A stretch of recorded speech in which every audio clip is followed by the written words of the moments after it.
나라 백성인 하백 여러분, 하백의 성경 아카데미에 오신 것을 환영합니다. 이 시간은 그리스도인이 꼭 알아야 할 기본 진리 44강 시간입니다. 함께 나눌 주는 그리스도의 위격과 사역 중에 한 인격입니다.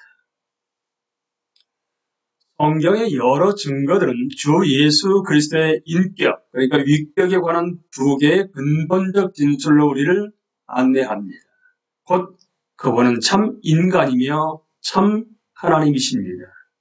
이 두 가지 실제가 하나님의 진정한 인격, 곧 예수 그리스도 안에서 어떻게 결합되어 있는지는 언제까지나 신비로 남아 있을 것입니다.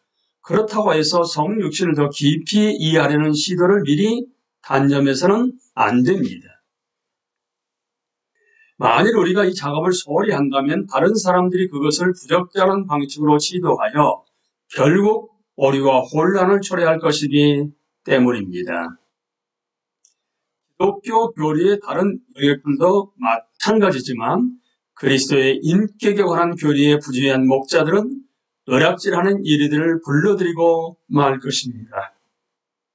이제 전문 용어로 기독론이라 일컫는 분야에서 가장 중요한 문제들을 고찰해 보고자 합니다. 원인은 초기 논쟁들, 다른 주요 개념들, 현대적 해석, 보충 설명 순으로 함께 나누겠습니다. 초기 논쟁들입니다. 주후 500년 이전의 신학 논쟁들은 역사적으로 멀리 떨어져 있다 해도 여전히 중요한 이유는 그런 논쟁 과정에서 대부분의 중요한 기독론적 입장들이 등장했기 때문입니다. 이런 논쟁들은 결국 451년 칼게돈에서 합의를 도출했으며 이후에 모든 신학적 입장의 기본틀이 되었습니다. 아마도 1세대 기독교 신자들은 복잡하지 않은 단순한 신앙에 만족했을 것입니다. 로마 황제 트라이아누스에게 보낸 폴리니우스의 서신을 보면 그는 그리스도인들을 하나님께 하듯이 그리스도께 순종을 드리는 자로, 찬송을 드리는 자로 묘사하고 있습니다. 그러나 기독교 초기에도 이단적 관점들이 있었습니다. 에비언주의에 대해서 함께 알아봅니다. 이들은 유대 기독교의 한 분파로서 그리스도 안에 있는 인성과 신성의 관계 문제를 해결하기 위해 사실상 인성을 제거했습니다. 즉 예수님은 비록 하나님께 임명을 받았다 해도 그저 인간 메시아였을 뿐이며 종말 때 재림하여 하나님의 주권적 권세로 세상을 통치할 것이다. 하지만 이 입장은 결과적으로 하나님과 인간 사이에 놓인 간격을 해결하지 못했습니다. 이제 가연설에 대해서 알아봅니다. 사도시대부터 있었던 이 사상은 에비온주의와 반대로 그리스도의 인성을 제거함으로써 이 문제를 해결했습니다. 예수님은 단지 인간처럼 보였을 뿐입니다. 이 사상은 물질은 본질적으로 악하며 하나님은 감정이나 여터 인간적 경험의 주체가 될 수 없다는 그리스 동양 사상의 뿌리를 둡니다. 가연설을 받아들일 수 없는 이유는 하나님과 반대편의 인간 사이를 연결하는 다리가 끊어져 버리기 때문입니다. 하나님이 실제로 우리에게 오시지 않으셨다면 우리 죄를 위한 실질적 희생도 이루어지지 않았습니다. 이제 영지주의로 넘어갑니다. 이 사상이 본질적으로 기독교 이전에 존재했을 것이라는 가정은 오류로 드러났고 현재까지도 그 정확한 기원은 논란거리가 되고 있습니다. 영지주의 사상체계는 기괴한 억지로 가득 차 있으며 얼마나 통일된 체계를 갖췄는지는 분명하지 않습니다. 일부 영지주의 저자들은 그리스도가 최전상의 최고 단계 또는 충만한 세계에서 내려왔다고 보았습니다. 잠시 동안 역사적 인간, 즉 예수라는 인물과 결합한 그분의 몸은 영적 물질로 이루어졌으며 두 요소가 그 안에서 느슨하게 연결되어 있었습니다. 강한 가연설적 경향을 드러낸 영지주의는 양쪽 끝을 이어주는 다리를 사실상 끊어버렸습니다. 참 하나님도 참 인간도 아닌 그리스도는 중보자로서 부적절합니다. 이제 아리우스주의로 넘어갑니다. 지금까지 살펴본 초기 논쟁들은 교회 전체에 큰 영향을 주지는 않았습니다. 하지만 이후의 논의들, 특히 위대한 교부 오리게네스의 영향을 받은 알렉산드리아의 장로 아리우스의 관점을 바탕으로 진행된 논의들은 그렇지 않았습니다. 아리우스는 하나님의 아들은 창조되었다라고 주장했습니다. 그는 감각 경험의 구체적 세계와 이데아의 추상적 세계를 구분한 플라톤 사상을 받아들였습니다. 이 사상에 따르면 절대적으로 유일무이하며 창조되지 않은 만물에 긋는 어로서의 하나님은 추상적 세계에 속하며 창조 세계와는 근본적으로 분리됩니다. 일단 이런 틀을 수용하고 나면 하나님의 아들을 이 틀에 맞추기가 대단히 어려워집니다. 아리우스는 로고스가 창조된 존재 영역에 속한다고 결론 내렸고 따라서 그분은 영원하지 않은 존재입니다. 그러니까 그리스도가 존재하지 않은 시간이 있었다. 분명 그리스도는 만물 중 가장 높은 분이시지만 궁극적으로 그 이상의 존재는 아니다. 이와 관련한 논쟁은 4세기에 활발하게 진행되었는데 심지어 신학적 용어 규명에서부터 혼란을 일으키는 많은 논쟁들이 줄을 잇는 상황이었습니다. 그런데 주후 312년 콘스탄티누스 황제가 기독교 신앙을 고백한 이후 로마 제국 정치가 이 문제를 해결하는 중요한 요소로 작용했습니다. 교회 일치에 관심이 있었던 콘스탄티누스 황제는 325년에 니케아 공의회를 소집했는데 이 문제가 상당 부분 해결된 것은 콘스탄티노플 공의회가 개최된 381년에 이르러서였습니다. 아리우스에 대항하는 반대파를 이끈 사람은 알렉산드리아의 감독학교에서 수학하고 성경적, 히브리적 전통과 지속적으로 접촉하고 있었던 아타나시우스였습니다.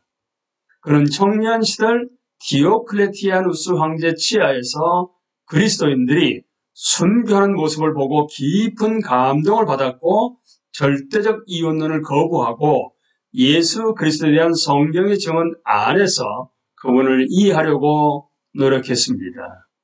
영웅적이고 거의 독보적이라고 할 수 있는 그의 저항에는 아무리 많은 찬사를 보내도 지나침이 없을 것입니다. 그런 위대한 통찰력으로 완전한 신성을 지닌 구세주가 아닌 그 어떤 존재도 우리의 필요를 충족시킬 수 없음을 깨달았고 따라서 그리스도가 성부 하나님과 동일 본체를 이룬다는 입장을 끈질기게 견지했습니다. 그리고 이 입장은 니케아 공의회와 콘스탄티노플 공의회에서 공인되었습니다. 오늘날에도 아리우스적 기독론은 사라지지 않고 여전히 남아 있습니다. 여호와의 증인과 그리스도의 형제단, 그 밖에 많은 사람들이 정교한 철학적, 신학적 용어를 이용해 예수 그리스도의 진정한 신성을 부인합니다. 4세기에 그랬던 것처럼 이러한 비성경적 이단들은 어떤 형태로든 단호하게 거부해야 합니다. 이런 이단들은 복음을 부인하고 우리 주 예수 그리스도께 합당한 영광과 위엄을 앗아가기 때문입니다. 니케아 공의회와 콘스탄티노플 공의회에서 그리스도가 창조된 존재가 아니라는 사실과 그분과 성부의 관계성이 명확히 밝혀졌지만 그 외에 관련된 다른 문제들이 해결되지는 못했습니다. 이후 시대는 예수님의 인격 자체에 초점이 맞추어져 신성과 인성이 어떻게 그분의 인격 안에 결합되어 있느냐가 논란거리가 되었습니다. 다음과 같은 세 가지 견해가 논의가 진행되었지만 모두 차례로 거부되었습니다.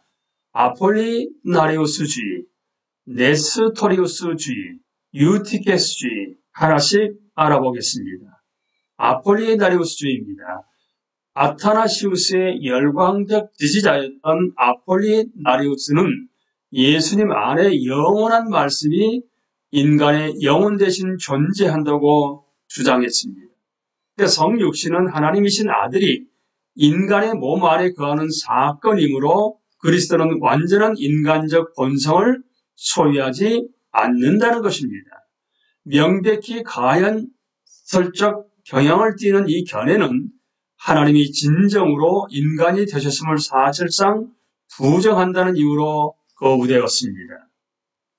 네스토리우스주의입니다. 주 428년 콘스탄티노플 대주교로 임명된 네스토리우스는 중보자의 완전한 인성을 보존하는 데 관심을 두고 그리스도의 두 본성이 분리되어 있다고 가르쳤습니다. 이런 가르침은 그리스도의 진정한 인격적 통일성의 의문을 제기하는 수준에까지 이르렀으며 결과적으로 성육신을 무효화하고 구원을 위태롭게 만들고 말았습니다. 오늘날 많은 학자들은 정통파 반대자들이 네스토리우스의 사상이라고 여겼던 견해 가운데 많은 부분이 그가 직접 주장한 내용이 아니라고 생각합니다. 431년 면직된 그는 이후 열정적 선교사에게 여생을 바쳤습니다. 이제 유티케스주의로 넘어갑니다. 네스토리우스주의의 맹렬한 반대자였던 유티케스는 그리스도의 인격적 통일성을 옹호했습니다. 그는 성육신 이전에는 두 본성이 있었지만 이후에는 오직 하나에 결합된 본성만 존재한다고 주장했습니다. 이 말은 예수님이 참 인간도 참 하나님도 아닌 일종의 제3의 존재이며 따라서 중보자 역할을 할 수 없음을 암시합니다. 유티케스는 448년 콘스탄티노플 공의회에서 정제되었으나 449년 에베소 공의회에서 다소 미심쩍게 복권되었습니다. 이런 상황이 더 이상 지속될 수 없다는 생각이 분명해졌을 때 이 문제를 완전히 해결하기 위해 451년 칼케돈에서 중요한 공의회가 소집되었습니다. 서방의 한층 실용적인 신학에 깊은 영향을 받은 칼케돈 공의회의 신전은 모든 논쟁 당사자들을 만족시키지는 못했지만 그리스도의 인성에 관한 정통 교리에 변치 않은 기초가 되었습니다. 이 신조의 핵심을 이루는 내용은 다음과 같습니다. 우리는 우리 주 예수 그리스도가 다름 아닌 성자 하나님이시며 신성에 있어서 완전하시고 인성에 있어서 완전하시고 신성으로 성부 하나님과 동일 본체이시고 인성으로는 우리와 동일 본체이시며 두 본성으로 알려지셨으나 혼동이나 변동이나 분할이나 분리됨이 없으시며 각 본성의 속성이 한 인격과 한 위격 안에 보존되고 일치되어 있음을 고백한다라고 신조 내용이 이루어져 있습니다. 우리는 이 시간에 초기 논쟁들까지 함께 나누었습니다. 다음 시간부터는 다른 주요 개념들부터 시작하도록 하겠습니다. 강의를 마치겠습니다. 감사합니다.